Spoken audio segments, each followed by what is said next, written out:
Ready? Play.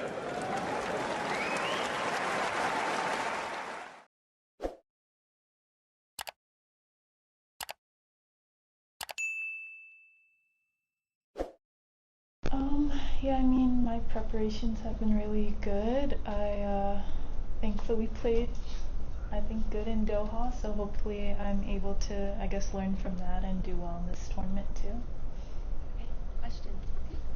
You've had a pretty global upbringing, but I'm curious if this feels at all like a home tournament since we are close to LA. Yeah, it does. It's nice to be able to get in the car and drive here, and I brought my daughter, so coming back home and seeing her is new, but it's nice. It does feel a little bit like home. You learned yesterday that Sarah Rani will be your first opponent in the first round. I was wondering, how much do you know about her? Do you remember about your first match back in 2016? And what do you think about your first round match?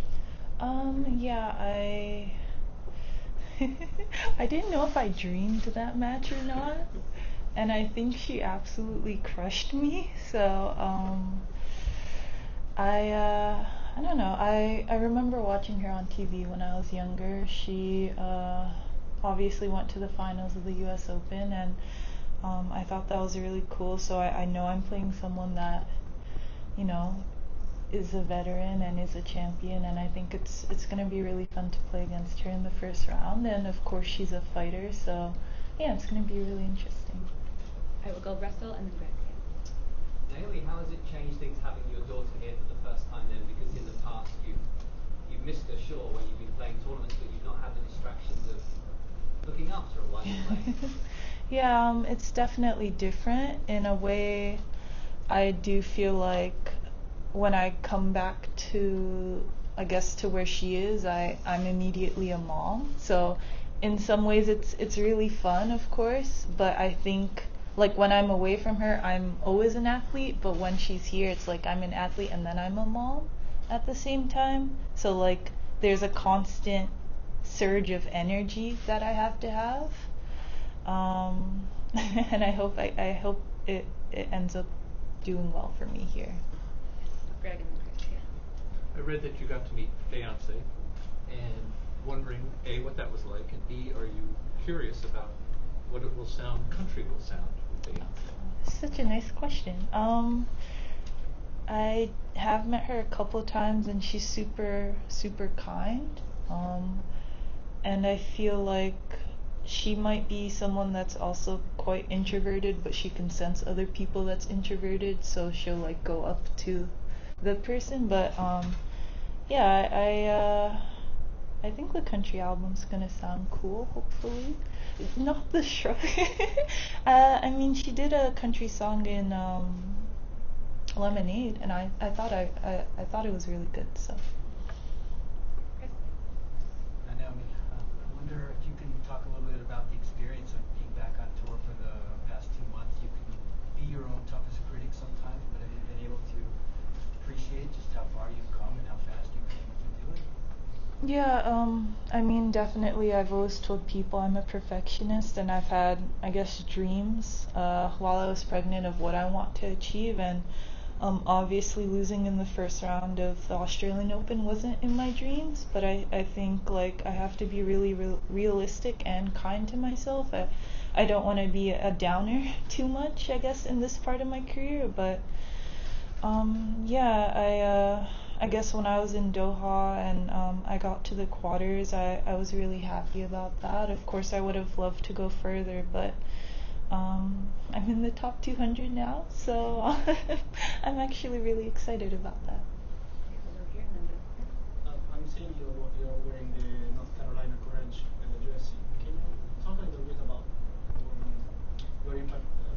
How is the experience working as a owner of that tennis club? I mean, for me, I would say like the biggest thing is uplifting women's sports. I think I've been really fortunate to follow a lot of really great women athletes, and I think that train has to continue. And it's more about, I guess, highlighting. I think people aren't aware of like how many cool athletes there are in the world, and it's more like shining the spotlight on them. So honestly, I don't really do a lot of legwork as a owner.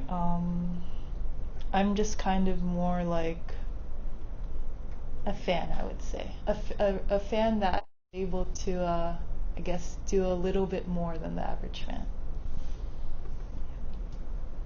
Hi, Naomi. Hi.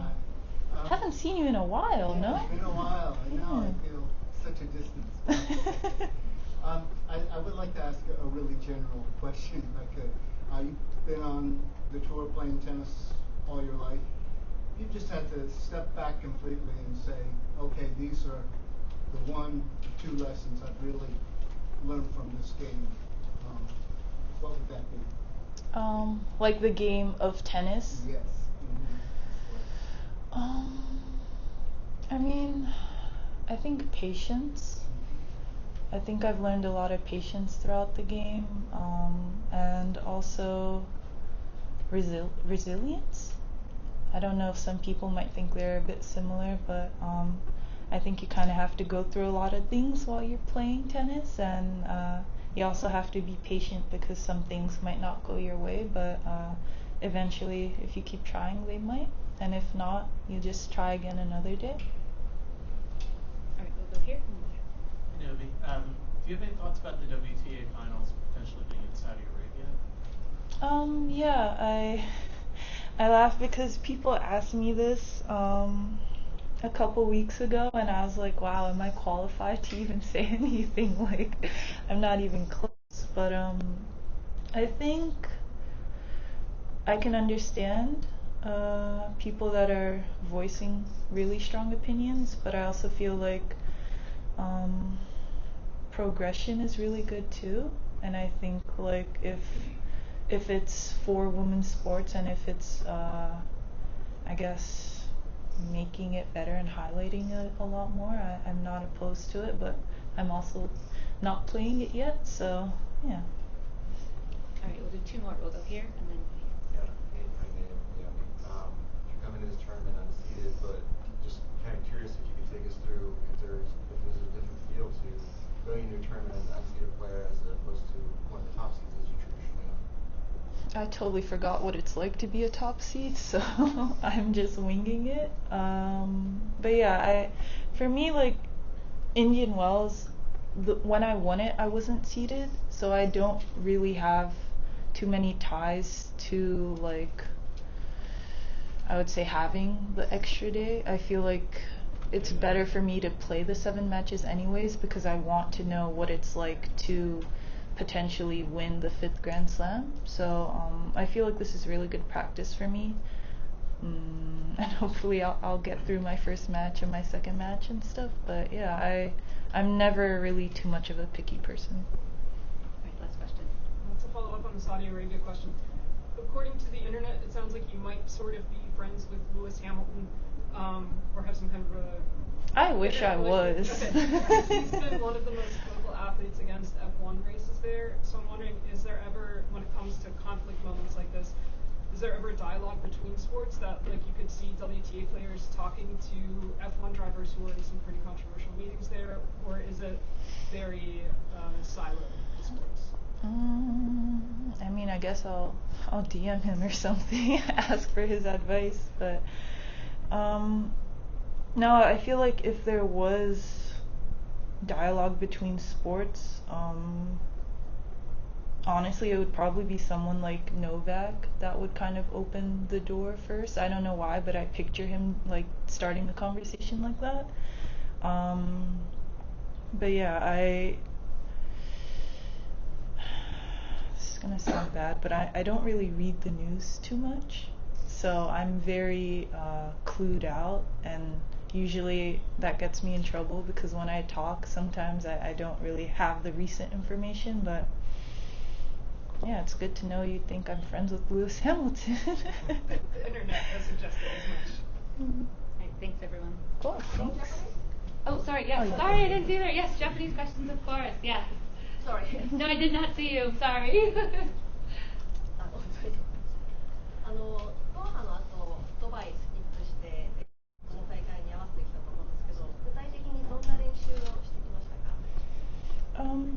mean, after Doha, I would say the practices that I've had with Wim were kind of the same as I told you in Australia, like very return focused.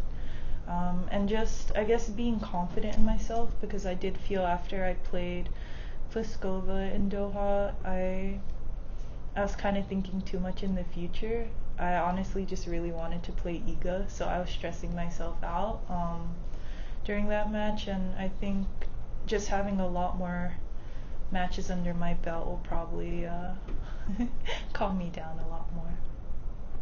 今回シャイちゃん一緒に来てるって言ってましたけど、実際彼女の名前ってメガネゴブネスから取ったっていうのは聞いたんですけど、改めてどういう理由でその名前選んだか教えてもらえますか？ Yeah, so Shai's name, it was like a very 7-month long process. And we bought like 6 baby books to try to figure out what name is the most appropriate for her. And in the beginning it was like Shy Low, but I think Shy suits her a lot more. And it's funny because people tell me I'm shy, and then you meet Shy herself and she's very loud and bubbly. So I don't know, I think it's just one of those things where you kind of look at her and you realize that her name is like suits her a lot. One more? Yeah. 女性アスリート、もしくはウィメンズインターナショナルデーも近いですけど、その女性アスリートの、人気とかを向上させたいってことを言ってましたけれど、大坂さんにとってその女性アスリートってもちろんセリーナとかいると思うんですけど、テニスっていうのはそういう意味でやっぱり女性のアスリートの地位が高いスポーツだって感じますか？ Yeah, I mean, definitely. I feel like Serena's been a big trailblazer. There's been so many other athletes in female sports, but I think tennis is, I guess, really high on the list of female athletes. And for me, just seeing a bunch of like younger generation athletes from me doing well and I guess making their name is really cool. And I honestly think that's how you, I guess, keep the sport moving forward. Oh, thank you.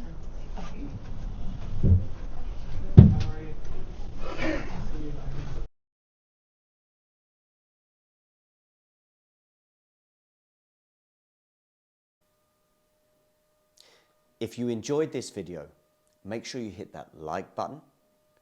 Don't forget to subscribe and click that notification bell so you don't miss out on all things tennis.